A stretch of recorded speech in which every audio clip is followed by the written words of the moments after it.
It was. Hey everyone, welcome to GMIHub Online. I just did this wonderful spiel and she had it all muted. We are on Studio Talk.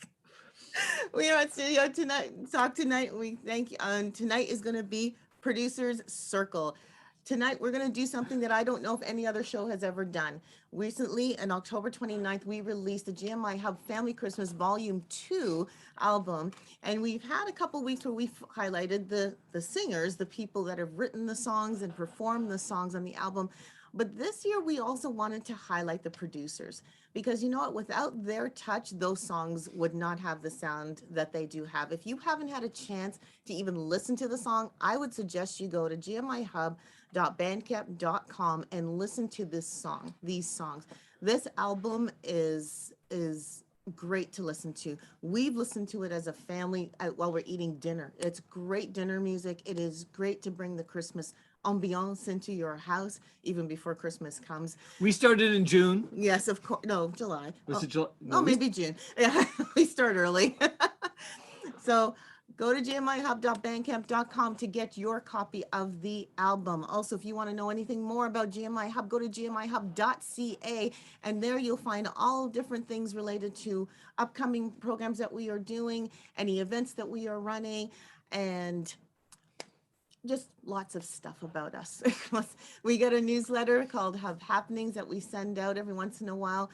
But in that newsletter, we like to celebrate you as members. Also, we give options. We give the opportunity every once in a while to do a backstage pass. What that simply means is when we invite people to come into onto our program, that we actually invite you to come in after the live broadcast is done so you can talk to the panelists as well and ask your questions personally. That way we get that networking thing going on again. So without further ado, let me introduce to you our wonderful guests that we have here. We have three of the producers that were on the album and a fourth one that hopefully that will join us shortly as well. But the three that we have here are Mark Troyer, all the way from Calgary, Alberta. He is with Evergreen Studios. He is the producer that produced the song with Rhonda Louise, who's on that album with I'll Sing. He's also worked with some other small artists like Brian Dirksen and a few others. So, welcome, Mark. We're so glad that you are here. You can unmute your mic. Yeah, thanks for having me. Yeah. We also have Johnny Gonzalez. And you may remember Johnny from last year. Johnny actually wrote a song and had it on our Volume 1 album called Christmas Is. If you want to check that song out, that's also at gmihub.bandcamp.com. This year, Johnny is being the producer, and he was a producer helping another artist, Denise Fex, with her song called I Remember. Johnny, thank you so much for being here. You need to unmute your mic. Your microphone's all muted. Yeah. We have here we go. We got the tech side, and we're all having problems with muting and unmuting our microphones. There we go. I think I'm on now. You are. Welcome, Johnny. So thank you. Glad to be here. Awesome. And with us as well, we have Colin Ward. Now, you've seen Colin before on a few of our programs. Colin he's a humble man. He says he's not really a producer, but he has definitely got a heart for helping a number of the artists on the album. And he was actually involved in three of the songs, three of the songs that were on that is on our Volume 2 album right now. He was involved with a song called Gloria, with Faith Amor, with Christmas Joy, with who did that? Andrew Martin. And there was one more, Deepest Devotion, with Sally Campbell. Colin, welcome. Thank you. So, and we will be visited by another producer that was involved in a couple of other songs. But while we have you gentlemen here, we'd love to hear your stories behind how you even got started working with the artists that you did. Yeah, I'm going to stop there. And, right? That's perfect. Yeah. Okay, good. Yes, the dynamic duo here. Okay. So anyone want to go first, or do I have to pick numbers? I want to Sure. pick John. Oh, Mark, then go ahead. Sure. Yeah. Sorry if my camera cuts out. I'm not totally sure. So apologize for that in advance. If you lose my video, but hopefully you can keep my audio.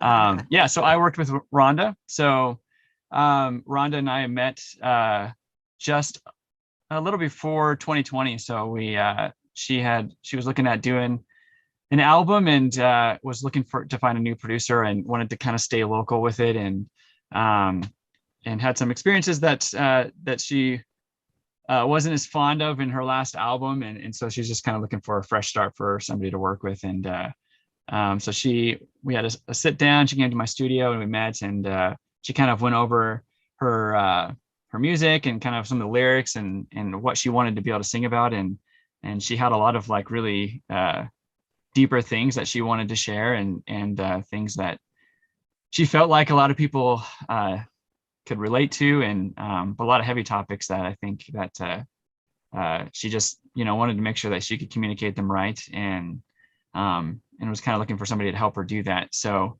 yeah, I just remember after we met the first time, I talked to my wife and I was, man, this is going to be a pretty heavy album if we make it, but I think it's going to be really, really great, because she's not afraid to hit on some topics that are not as easy to talk about in her album.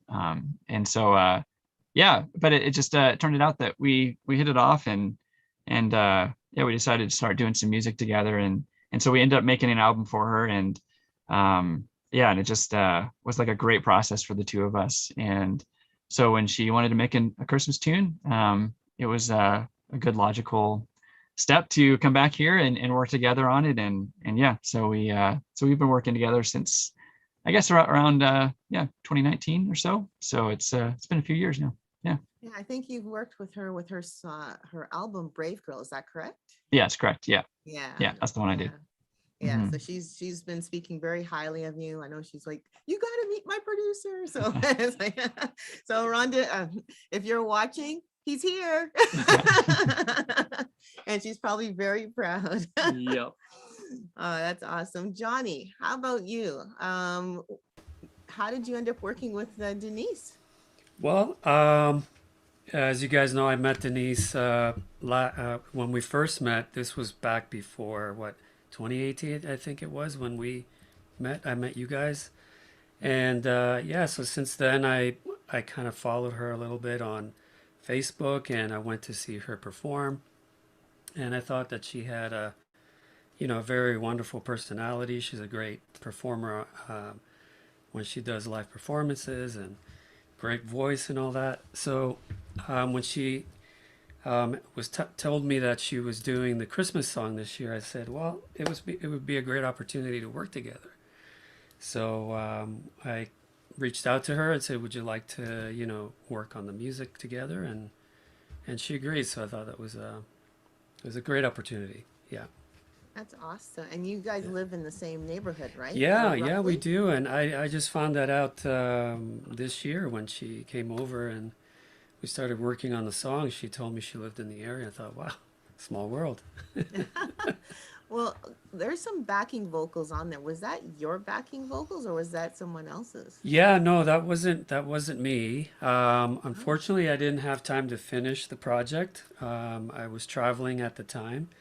So she had to go to somebody else who's amazing as well. Yeah, but it wasn't me. I did the drums though. I did the drums, and we kind of built a roadmap of where the song was going to head. And yeah, so that was my contribution to that. Awesome. Awesome. Colin, how about you? Now you've worked with 3 of our artists. And I know that you're a very humble man, but how did you get to work with all 3 of the artists? Tell your story. This was all through GMIHub. One of them I met through, I do the home studio mentoring, so I met one of them through that program. And the other 2 were staff members, and I just got together with them and helped one of them record her stuff at home. Same with the one I was doing in the home studio mentoring. So 2 of the people I worked with, a lot of it was helping them record at home. And then, taking them through the mixing and all the rest of that stuff. And the third one was he had already got all of the instrumental done, but he hadn't done the vocals yet. So he came here and did the vocals, and I did the final mix for all three of them. But and I guess there is a bit of producing in there, and that we did talk about, you know, changes to make the song better, to, you know, things that are better suited to the song, and that and just sort of help them try to be constructively critical of themselves, you know. And because I was lucky, I played with a guitar player for a long time, and his mantra was, if it doesn't make the song better, I'm not doing it. So just because it's different doesn't mean it's better. No. Right. So, and the really hard part for this was, one was a folk artist, or not was, one is a folk artist, one is a crooner, and the other one, I don't know, is gospel jazz or something. I couldn't figure out what she was doing. And I'm like into blues. So I had to get guidance from them and just sort of reconfigure, like, you know, like in the crooner world, they don't care if there's a kick drum or not. It's like mixed way back. So when I first mixed, I gave him, it had big kick drum. It's like, what is that doing there? Here, listen to this song. And I'm like, oh, okay. So it was quite the learning experience, which is that's a great lead into what we were going to ask next, is what were some of the challenges? Yeah. Well, we'll let you continue on with that. What, besides the Different styles. the different styles, what was another big challenge that you had to work through? You asking me? On all of them? Yeah, since we're talking to you. If it's one of them or all of them, it could be the same or it could be different. Yeah.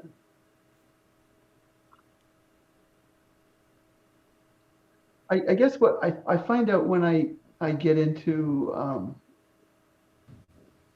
and I used to do adult training as well, into training people, that and bringing them up to another level. I find that's it's challenging, and it really makes you think hard about what you're doing and why you're doing it. So stuff that I sort of do intuitively, all of a sudden I had to explain why I was doing it, because there's no point in teaching somebody to memorize what they're doing. Like, that's useless. You got to explain to them why you're doing it and what happens when you do that, and that sort of stuff. So, yeah.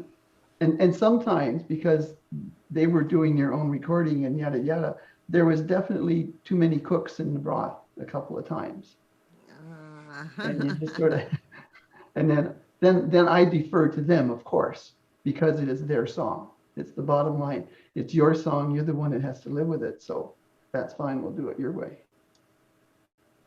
Interesting. Johnny, how about you? Did you have any challenges in the production? Well, outside of having to travel, I guess, part way, huh? Yeah. Yeah, it was hard leaving the project. You know, I had invested a little bit of my, you know, heart into it. But I think one of the challenges we had early on when Denise brought me her ideas is she had an idea to keep it kind of dreamy, you know, kind of with a lot of space. So that was a bit hard to kind of put a rhythm or a direction, something to follow. So, you know, I asked her to leave it with me for a couple of days, and was thinking about what could we do to add some sort of beat to the song that still left a lot of room and a lot of dreaminess, you could say, or airiness to the song. And so I called my brother. He's a drummer. We played for many years together. So he came over, and we hashed out you know, the rhythm that you hear at the beginning of the song. And so then we kind of came up with an idea to incorporate that drummer boy kind of big snare drum sound you hear in the middle that really, you know, pops in the middle of the song.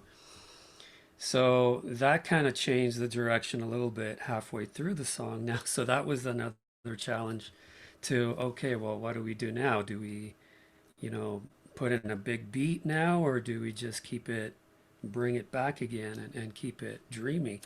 So these were kind of the little things we had to work out with Denise, and the way that the whole idea or direction of the song was heading towards. Yeah, but I mean, again, though, Denise was very easy to work with, and she brought a lot of ideas to the table, and so yeah, it didn't take very long.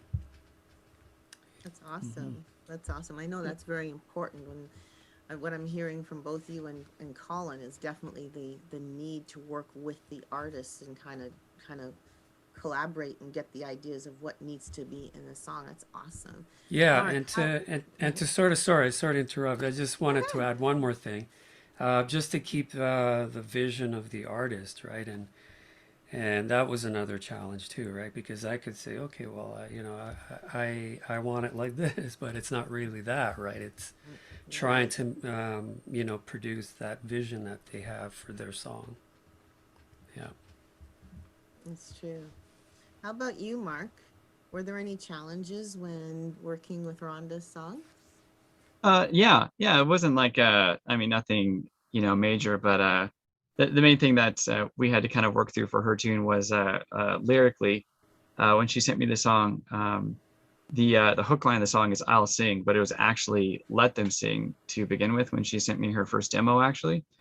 And so I listened through it, and I got the perspective that it was kind of going back and forth between Mary and the Shepherds, and I was like, well, when I first talked to her, I was like, well, I think we should probably try to center it in on like just maybe one of them potentially, just so that, you know, or we need to kind of make it a little more cohesive if we're going to go back and forth between the two. And then she's like, hey, I was actually thinking that like Mary was hearing the angels sing, you know, and it wasn't the shepherds. So then so then we started kind of talking like, you know, could it have been possible for Mary to have heard the angels singing when they, you know, or delivering the message to the shepherds? And the idea was, you know, that it was, you know, at night, and that it could have been fairly loud, or it could have, you know, kept them up. So we kind of went back and forth on that for a while, and eventually, I think, as you know, as you're thinking about the lyric and also on how to connect with the listener, you want to have a viewpoint that people can understand and relate to as well. And I think we kind of eventually ended that, you know, it probably wasn't possible, you know, that Mary would have heard the, you know, the angels when they delivered the message to the shepherds. So, and I think it was actually kind of a good thing too that we kind of narrowed it in just on Mary's experience, so that there wouldn't be any confusion about like who each of the sections of the song was talking about, because you want to make that super clear.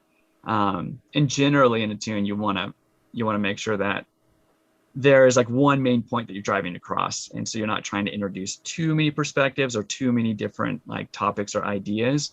And so her main thing that she wanted to get across was how Mary felt that night when she gave birth to Jesus, and it was just this historic moment, you know, the pivotal moment in all of human history. And so like what that meant for her, for Mary as that happened. So I think it was good that we just really centered it in on her, and kind of made no question about whether like who this was going to be talking about. And I think it's cool too, like the "Let Them Sing" was going to be you know, talking about the angels singing, but we narrowed it in on Mary, you know, "I'll sing." And I think that was pretty cool too, because I think it's kind of reflecting to what Mary's experience was, and like the resulting worship, and even just like how a mom would sing to a baby.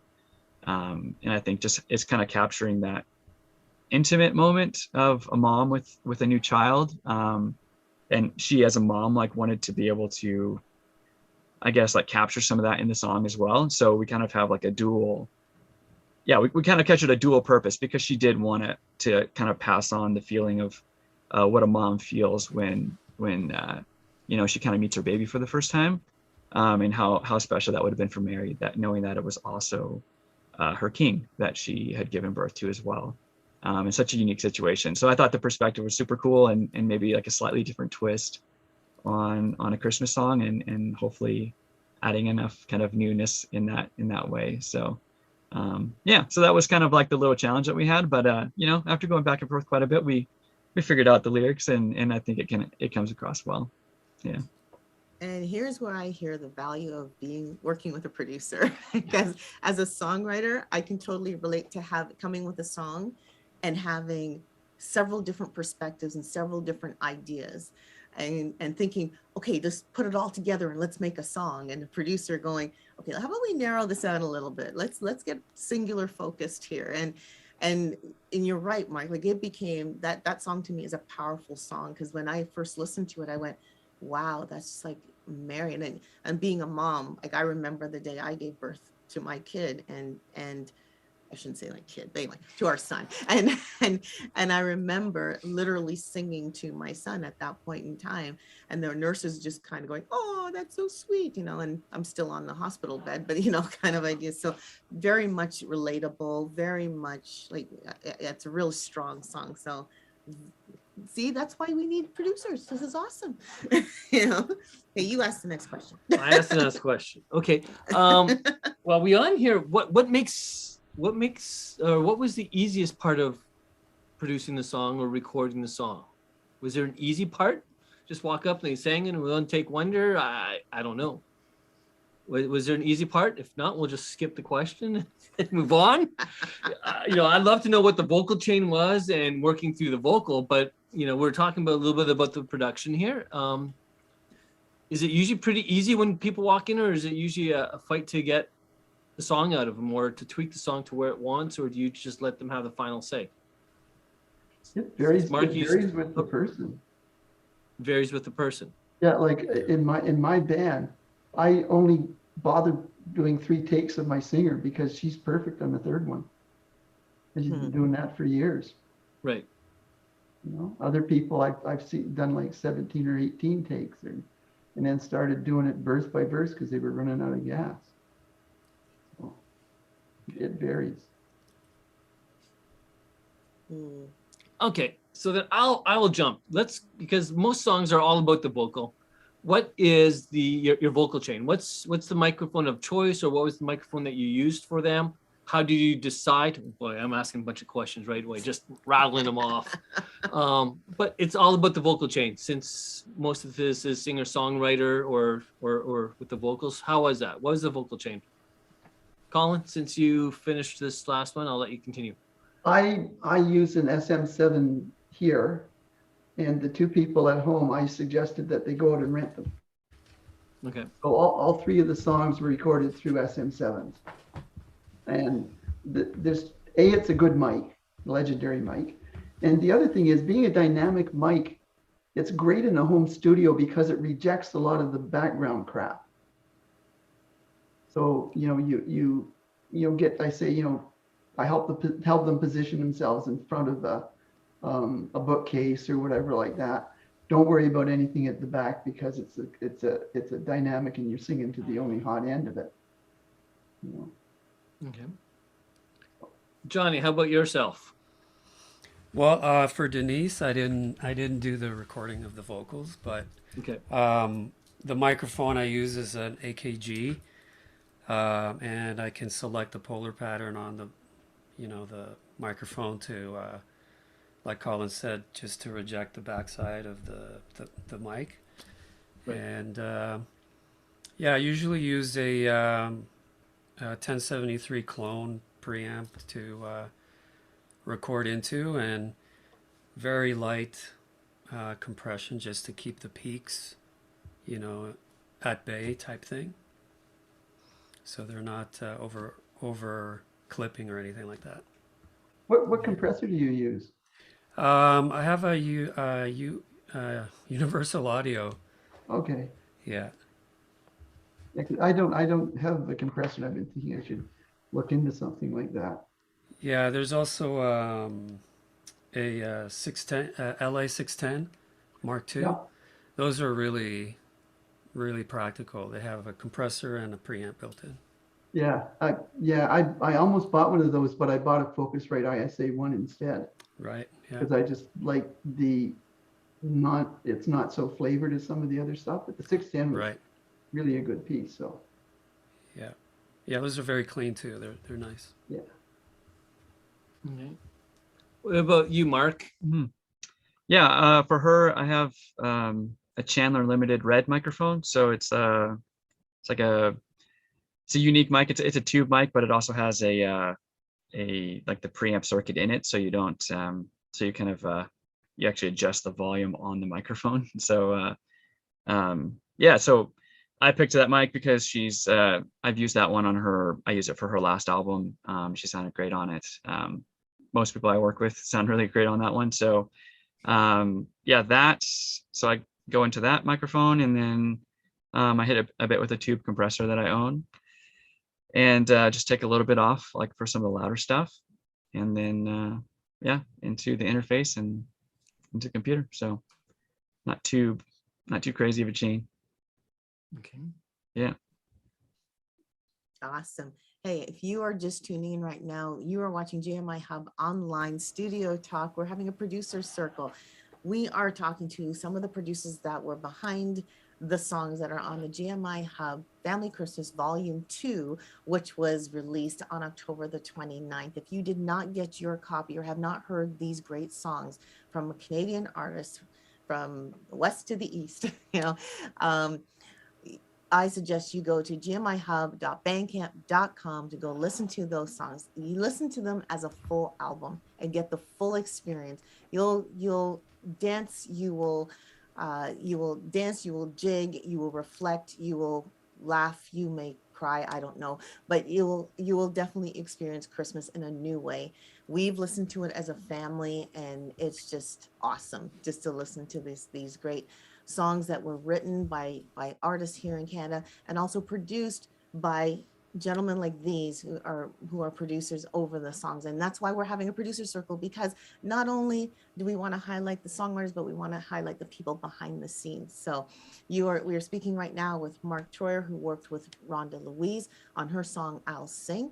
We are talking to Johnny Gonzalez, who worked with Denise Fex on her song I Remember, and we're talking to Colin Ward, who worked with three other artists, with Andrew Martin, Faith Amor, and Sally Campbell, for their songs Christmas Joy, Gloria, and Deepest Devotion. I was going to say that in French.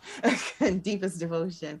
If you want to hear those songs again, go to gmihub.bandcamp.com. Over That's to me. you. Okay. So what did you need to do, or what do you ask the artist to do to help their vocals come through, to get a good vocal take or vocal lines? What's the steps that you do? And I'll start off with you, Mark. Yeah.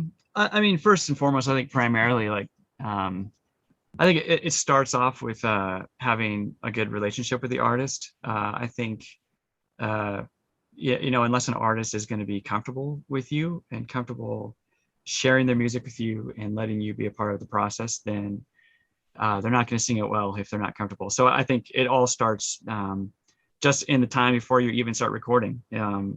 Just building a friendship, building a relationship, and realizing that you're kind of doing it together and you're in it together, and I think you establish some trust in that respect. And so I find mostly like most artists will sing well if they're just relaxed and comfortable. And so yeah, so I usually try to start there, and then of course understanding what the song is about I think also helps as you process it with the artist, and kind of understanding the overall feeling and emotion and message that they're trying to communicate. So again, like having the conversation beforehand, I think also just kind of helps prep them to kind of know that what the song's about, and for them to kind of be starting to think through what the song is and how they want to communicate it. And I find a lot of artists, like especially the ones that are writing the songs from a place of experience, most often I find that they when they're comfortable, they'll naturally deliver it the way it should. And so I think you just give them a space to to be themselves, and because it's not really about the producer, and it's not really about how I'm trying to help them, like me put my flavor on the song, but it's more just to let them be them and create and express what they want. And so what I usually say is I try to bring on 110% of the vocalist. So what I'm just simply trying to do is identify the areas that make a vocalist unique, the things that they do that, you know, when you hear it, it's like, oh, that's them. And then I try to capitalize on that kind of thing. So sometimes the artist knows what that is, and sometimes they don't. And then, yeah, I think it's just encouraging them to just be thinking about the lyric and think about what they're wanting to express. I don't know, like cracking a few jokes in between and trying to keep it lighthearted too. Because I think at the core of it too, I think the artist wants to enjoy themselves. And it's not always just about the final product, but it's about how you get to the final product. And I think the more the artist is just enjoying getting into it, even if it's a sad song, I think there's this, like, you know, you can be making a sense of closure, or you can be venting, or you can be, I don't know, like all those things are human emotions, and things that we maybe just need to get off our chest, you know? So I think all of those things can be like therapeutic, fun, enjoyable, relaxing. And so, yeah, I think it's just trying to create a space for that, and just kind of knowing what those key emotions and messages are, as, you know, before they go into the vocal booth, so that you can encourage those kind of things. So, yeah. That's awesome. That's awesome. I want to hear from Johnny and Colin, but before I do, I did promise that we'd have another producer joining us, and I just noticed he came in. Odom, I want to get you a chance to say hello. It's Odom Abeka, or Abeka. I hope I'm saying your name correctly, Odom. Yes. Yeah, it's Abeka. Abeka. Odom, Yeah. welcome. Thank you. Odom has worked with David Klobb and with FAC Music, or First Alliance Church. Is that correct? Yes. Awesome. He is the guy behind the 2 songs there that is already getting, again, some radio play, some attention. So welcome, Odom. Thank you. And let me introduce you too. There's Mark Troyer, who's also from and Johnny Gonzalez. Yeah. And I was Colin very Ward. pleasantly surprised. Hello, Mark. He has already helped me quite a bit. I'm working on another project, and we just connected about a month ago. So. Awesome. That's awesome. So we were just asking, what was the question about the vocals, right? Yes. Basically, so what's your take, or how do you approach trying to get a good vocal take or number of vocal takes out of your artist or artists? And I know with FAC it's probably a little different because there's a little bit of a choir sound as well on that. So I'll let you answer that. Oh, it's really interesting, because I was coming at it with a different mindset coming in, but this one was actually a lot of these songs were done remotely.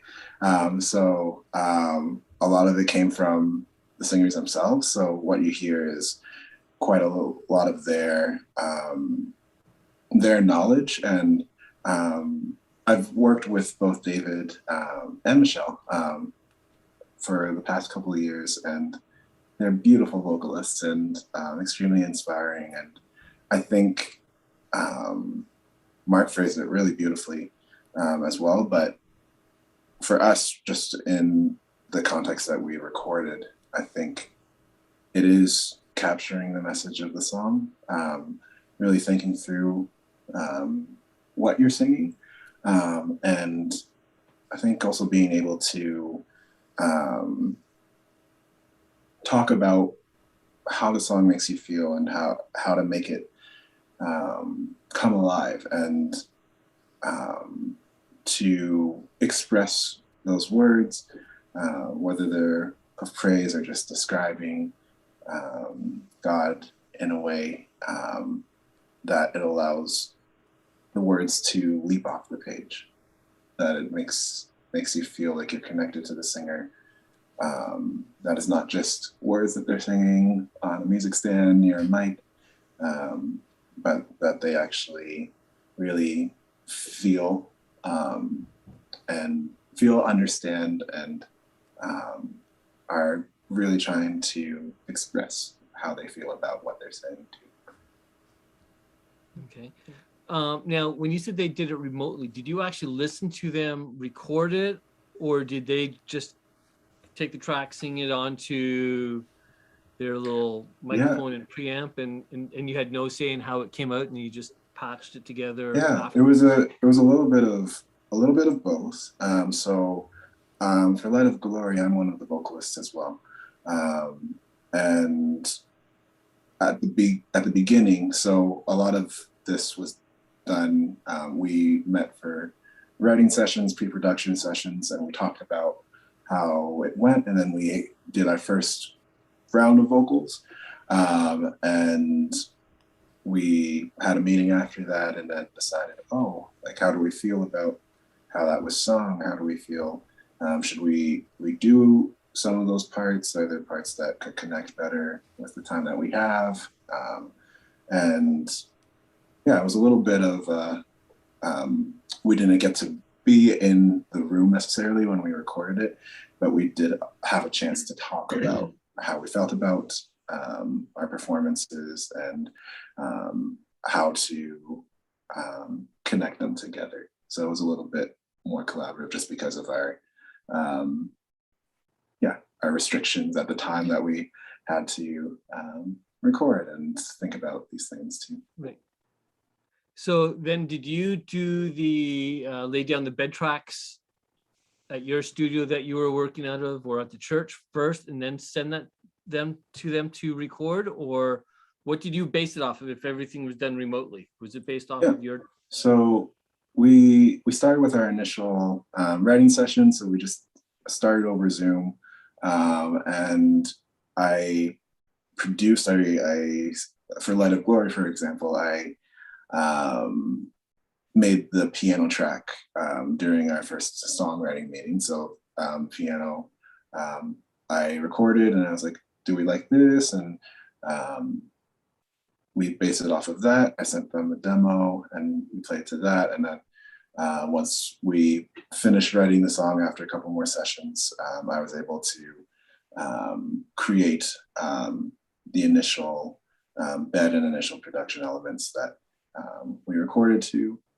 So it was a little bit of like step 1, step 2, step 4, step 3, step 4, step 5, a little bit of back and forth with it too. Awesome. Okay. I'm going to jump to Colin here. I know you actually were working on the vocals with one of the singers who came to your studio. What did you need to do, or did you need to do much to help Andrew get his sound that he wanted to for the song that he was needing the vocals done for? Yeah, you know, there's some people that walk in and they're just a treasure because he's a professional. And he's done this tons of times, and I really didn't have to. I agree with what Mark was saying about the groundwork and the relationship and the feeling, and I still did that with him, have the chat first before we get going. But he just knew what he was doing. 2 takes and let's go on. So I didn't have to work hard with him, but sometimes you do have to work hard, you know. Right. Like one time I had to turn all the lights off to get a decent performance, but if it works, it works. Right. You know. Okay. I'm going to jump to Johnny here. I know earlier on in our conversations, you said that you actually recorded the drums and that you were the drummer for that. Yeah, it was actually my brother. Okay. Yeah. Want to walk me through what that was? Was it just the snare drum? Because I know you said there was really no drums in the song per se. So what did you do to record and keep the rhythm going through? Yeah, basically we had to come up with a pattern that kept the rhythm, and something that didn't, you know, overpower the vocals or the feeling of that airiness I was talking about earlier. Okay. And so once we had that, then the idea of the big powerful snare coming in came to life. And what we did was we layered a few performances on top of each other. And then putting those together and doubling those together, then it sounds like this massive drums. Okay. Yeah. So this is studio talk. So let's talk studio. What snare drum did you use? Well, it was actually a software called Addictive Drums. Okay. And I don't have the acoustic space here to actually record drums, and my neighbors wouldn't let me anyway. Yeah, so I used a drum that was recorded in a big studio in LA that they put in a sample and that kind of thing. So I used that. And we triggered them so my brother could play on an electronic drum, triggering the sound from the software. And what I did after that was I just sent that sound, that recorded sound, to some preamps and fattened the sound up, and some room reverbs, and that's how I got the sound. Yeah. Let's be specific. What compressor? Like, unless this is a trade you don't, or a trick you don't want to tell us, but what compressor? What no, micro? Well, actually, it was a trigger. What reverbs did you put on? Yeah, I have a few plugins that emulate some rooms and famous rooms that Sinatra used and things like that. So I just emulated those, and I used a few of the compressors I have here. I have a lot of clones from big name compressors, and one of the other rooms that I use is something that comes in the Addictive Drums software. So a lot of tweaking and a lot of, to get the right sound, and the layering really does help to make it sound bigger than what it really is. So otherwise it's just drowning in a lot of reverb, and that's not what you really want. Yeah. That's cool. Yeah. Yeah. So Mark, I'm going to pick on you. I know you talked that you had your microphone and it had a built-in preamp. What were some of your other settings that you used for reverbs and compressors on Rhonda's voice? And how much of the instrumentation did you have was actually real versus plugins? Multiple questions. Yeah. I mean, settings. Yeah, that's the kind of stuff like I'm just not going to be able to remember very well. But yeah. Yeah, I think as far as like I said on compression, I think I'm only taking, I think like max like 10 dB off. Like it's I have a compressor. It's like it's kind of an updated version of a stay level is what it's called. And so it's like a multi-tube kind of compressor. So it's like pretty slow. So it's it kind of kicks in slow and then it releases slow, but it has like a really kind of round bottom end and kind of thumpy sounding. So it's really great for I think singer-songwriter stuff, just to kind of like make the vocal sound big. But then I hit it with a couple stages of compression with plugins once I get in. So yeah, I think there's like some 1176 compression on there. Reverb, I can't remember. I usually put probably about, I don't know, 3, 4, 5 reverbs on, kind of mixing them in. So like there might be a hall, a plate. I usually have like a short slap, kind of like a delay that I mix in really quietly. And then usually I have like a stereo kind of like wide delay that I also use. So it's just kind of like just dialing it into choice as far as like how much ambience I want in it. So yeah, because every kind of reverb, every different maker of the reverb or the different kinds like plate or hall, they all have their kind of different unique sounds to them. So it's kind of a matter of just blending them to what like suits the song well. This song in particular, like it's pretty stripped down. So it's not there's not a lot of like real instrumentation in the sense that like of an actual recorded instrument. In fact, the only thing that was recorded like audio wise is her voice. So the piano is just MIDI being, MIDI triggering some piano software by 8DIO. I think it's like a Yamaha C7, I think is what I used for like the sample. And then I arranged and programmed all the strings with a couple different libraries. So some by Spitfire and another one by Vera Harmonic. So yeah, so it's like a blend of like solo cello and then also kind of a larger string section. Yeah, so the idea was just kind of it's a bit more of an intimate song. So I didn't want I didn't want a big section throughout the whole thing. So a lot of it's just a solo violin, solo cello, and then one that kind of comes in and harmonizes. So it's kind of like a dueling cello kind of thing. And then we wanted the bridge to really open up, and like with like it's kind of just her repeating the "I'll sing" line, and we wanted that just to kind of like open up. And I think like even in my mind, like just thinking about the angels delivering the message to the shepherds.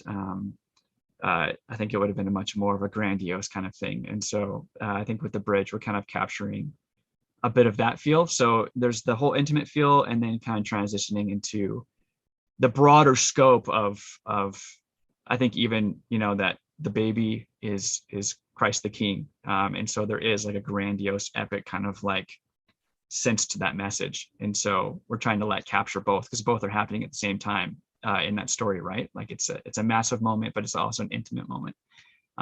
So then I brought more of the bigger kind of string section in for that, to kind of transition from intimate to bigger, and then we kind of bring it back down, pull the big string section out, and then just kind of go back to more of like the solo kind of like instrument, string instrument feel, to kind of just bring it back to the intimate moment again. So yeah, so that's kind of the software, I guess, that I use. So yeah, that's good.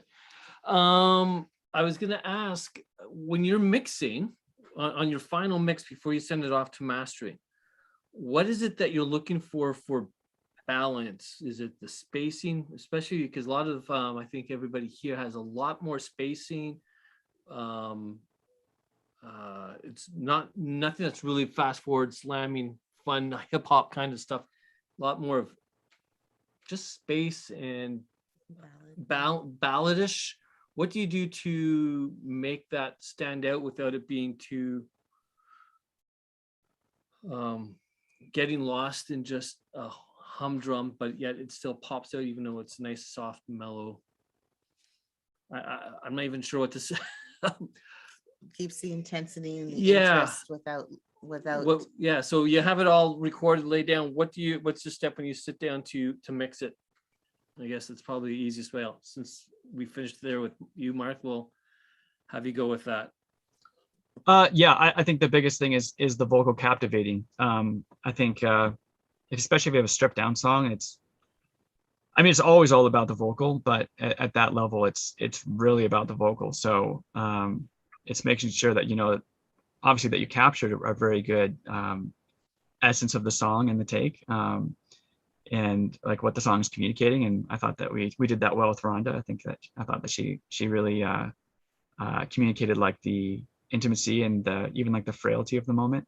I thought she did a really great job with that. So just kind of trying to highlight that. So I think that the main thing that I'm listening for is the vocal, speaking what it's supposed to speak, and then just building everything else around it. And I think if people can kind of capture the heart of the tune in that respect, then that's what I'm, trying to look for the most part there. And I think just like, when you close your eyes and listen to it, is it fun to listen to? Do you hear the different parts coming in and out? Do you hear how it interplays with the vocal? And if there's a good relationship between that, then and it's enjoyable, and you're getting what the song is saying, then I think that's kind of when it's ready to send it off. So because you can stress about how the song is going to sound. Like it can sound a million different ways, and most people are going to like it. And what I found is that when you're mixing, you stress out about a lot of things, and at the end of the day, people, I don't know, sometimes people just don't really care how it sounds. Like as long as the vocal sounds good and they can they can grab onto the melody and the phrasing of it, and people will like it. So so I think for those of us who are way more concerned about the sound, then we might just be trying to scratch our own backs. Obviously there's a lot to say, like to try to make it sound good, and I think a lot of times people like something but they don't know why, and maybe that's part of that element, is because hopefully guys like us are doing a good job. But at the end of the day, is the vocal speaking? And I think if it is, then you're on the right track. Okay. Odom, with you, what's your stage when you sit down to mix the tracks that have been given to you? What are you coming at and going to make the mix happen? Oh, I think it's a little different for me. I think I totally agree with Mark. I stress about I stress about it a little bit. I'm like, oh, how am I supposed to make this fit? And this is new territory for me. I'm relatively new at this, but I've just been taking this as an opportunity to learn and to grow with it. I tend to really try and research and ask the artist or ask myself what I want it to sound like. People that know me, I always ask, what's your reference? Do you have any type of songs or feelings that you'd like it to be? And I love going to research those types of sounds and try and get nitty gritty with it. How, like, where are the vocals in that? And it gives me a framework to start. I tend to be able to jump off really well with frameworks, and that gives me a chance to really dive in and make decisions based on what I know, based on how I feel about it, how I feel about the direction of the song that I'm mixing, or what the artist has told me is, and they're looking for. That is the main kind of process that I use for it right now, at least during my learning stage for all of this. Johnny, what, I know you didn't do the mix down on this, but what is your positioning on how you go and mix the song? That's a good question. I mean, it all depends, I guess, on the style of music, I guess. I've been listening to music for a long time, and I have a lot of references that I can go to, from reggae to the craziest punk music that you could think of. So I mean, I enjoy a lot of those types of music, and so I really listen when I'm listening to those things, and so that's how I reference those styles of songs when I do mix those kinds of songs. But yeah, I usually start. I start with the drums. I know I keep talking about drums, but I start with the drums, bass, and then I work into guitars and then vocals and things like that. Yeah. Okay. I'm going to jump to Colin. I'm sure he's going to have 3 different answers because he worked on 3 different songs and they were all absolutely different. Some of them I don't think he actually tell me what you did for mixing or finalizing the songs before they went to mastering, Colin.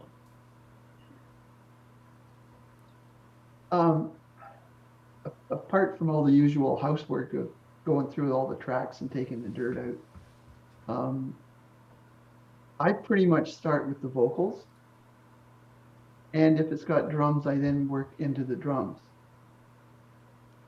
And to me, those are and I'm oriented in the pop world and blues and stuff. So to me, those are the 2 most important factors in the music that I'm involved in usually. And everything else is just added candy. So, get the drums give you your rhythm, and the vocals give you your connection to the audience. And then of course you get your bass in for the bottom end. And then, just whether it's a guitar or an organ or a piano, there's going to be something going on that supports the melody. But it's not as important as the song. And I find out when I'm mixing, I'm usually more taking stuff out rather than putting stuff in. And I like to get it simplified, because I think the ear can only handle so much differentiation. Like, if I've got a 5-piece band, you're not going to clearly hear all 5 guys individually. Like, that's just not going to happen. So, did that help at all? I have no idea. It did, because you're one of the guys who likes to yank stuff out versus adding more. So a whole different way of coming at it. And that's what you were doing with all three of your tracks. Yeah, because I believe the song, it should be a journey, and you know and this is what's going on today in music, is people get, you know, the 9-second boredom and Spotify and all the rest of that stuff. So if you start at 10, you got no place to go, and they're going to just take off, you know, in 10 seconds. But if you can hook them with something interesting and start building on that and keep doing stuff that are different, then hopefully that is going to help them, you know, get caught up in the lyrics and want to hear the rest of the song, and then go through and have, you know, all the other stuff that they do in the pop world to add ear candy just to make things interesting, hopefully. I don't know. All right, I sweat every time I have to mix. It's like, oh gosh. But then you have a finished product when it's done, though, Colin. Yeah, sometimes it comes out okay, but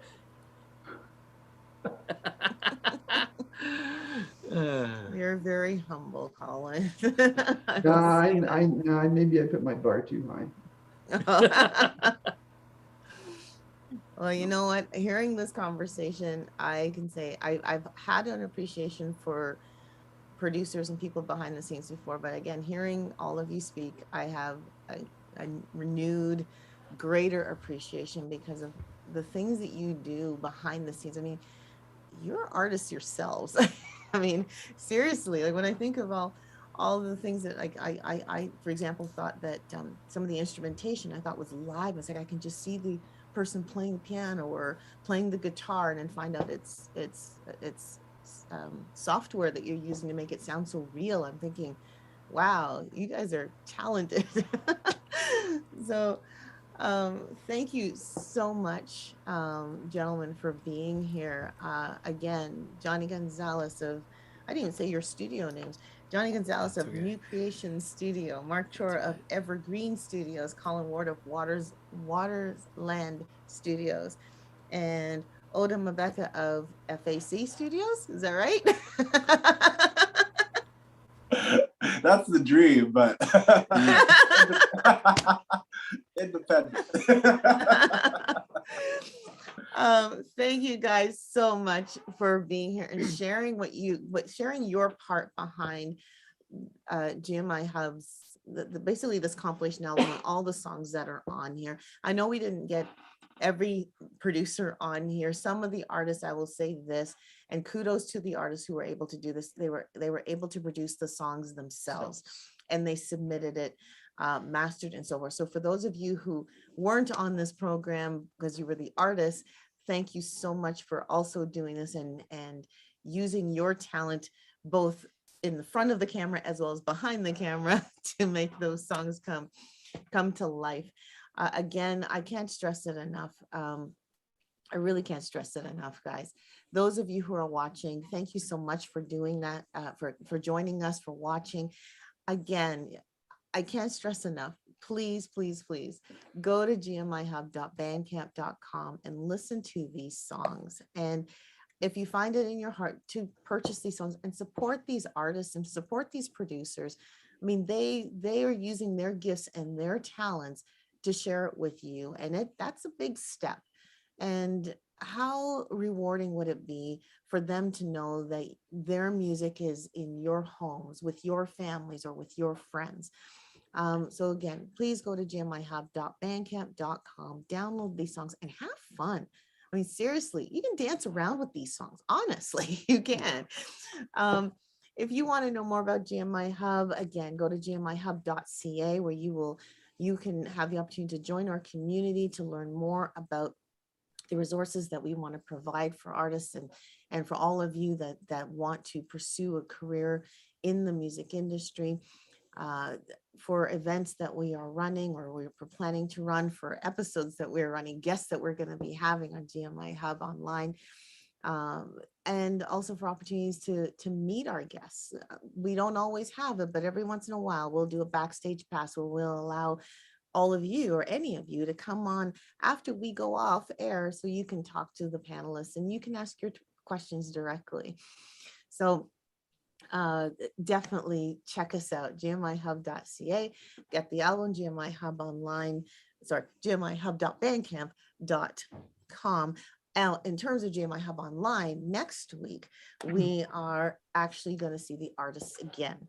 This is going to be our Christmas special. It's the East to West virtual tour, where we have invited the artists to come back and actually perform their songs live. And I put that in quotes because we're not able to see them in person, but we are going to have them perform their songs on this setting right here. So we'd love for you to come back and watch that. And hopefully we'll make it really special for your Christmas to start that Christmas season happening for you. After that, on November the 29th, we are so thrilled that we're going to have the Tonettes join us. The Tonettes are going to come and they're going to share their story. So if you want to learn more about the Tonettes, definitely tune in with us on November the 29th. And December is we're going to bring in a few extra people to talk about keyboards. We have Everett Houghton, we have Cheryl Dixon Neal coming back to join us to talk about keyboards, to talk about musicianship. So we want you to join us on for that as well. So all that to simply say, A, thank you very much for joining us. B, come back. And C, in the meantime, check us out. Remember, GMIHub is here to encourage unity, community, mentorship, and talent growth. Thanks again for joining us. Good night for now. Bye.